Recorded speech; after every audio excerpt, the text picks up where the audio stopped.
สู่หอสู่โฮมได้บอกกล่าวเพิ่นว่ามีบนอยู่บนเศร้าแล้วบัด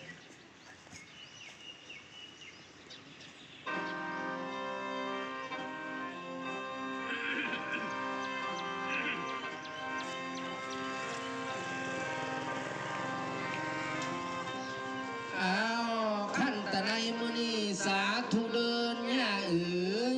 ยกใส่เก้ากะเข้าขึ้นใส่หัวมือนี้เพิ่นกะว่ามือตามย้ำวัดนี้กะว่ายำเห็นแล้วได้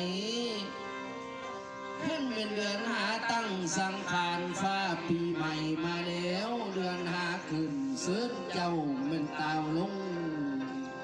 มีขันพึ่งจะมาเรียนมีขันเทียนจะมาไหว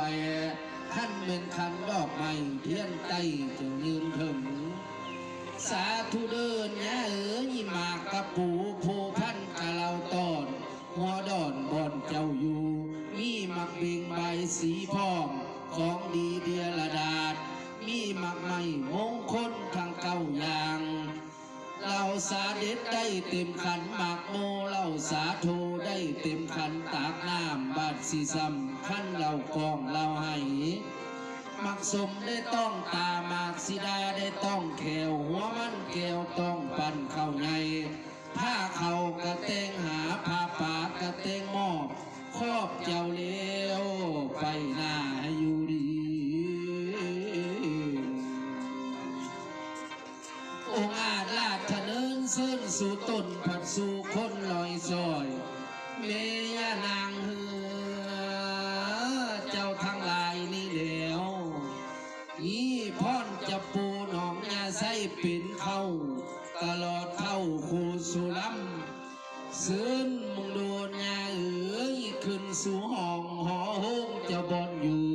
ขึ้นสู่ห้องห้องกว้างจะบอนเศร้า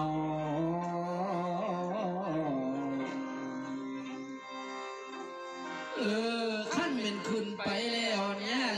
พร้อมกันหงที่ทำภาคกันนำที่ทองตุ้มลูกต่อขั้นบ่ให้ตายแขวนตุ้มลูกแขนบ่ให้ตายข้าง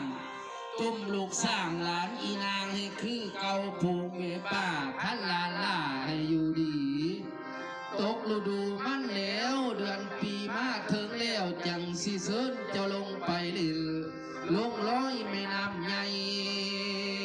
เอาเจ้าไปสู่สงครามสิ่งงาดไปญาติได้มีไส้มากกว่าหมูถ้วยพระราชทานก็ให้ได้ถ้วยขาไก่เอาได้ก็บอกคือขั้นแต่เดี๋ยวนี้10 บ้านก็ได้ซา5 บ้านก็ได้ถือได้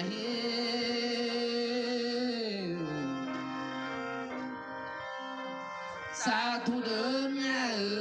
บ่เป็นแป้วในแข้ง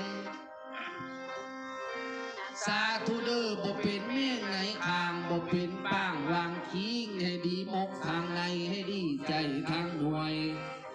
ลูกหลานนี่แล้วบ่ได้ลื่นบาดพายบ่ได้กายบาดยางบอกใส่หูกะเหล่าบอกใส่เก้าวันหน้ากะจือเอา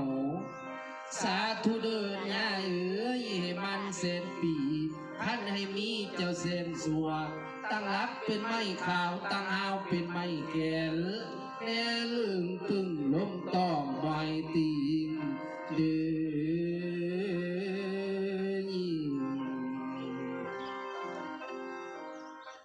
เอามาหัวหน้าเพิ่นมาโยขันหานี่คือ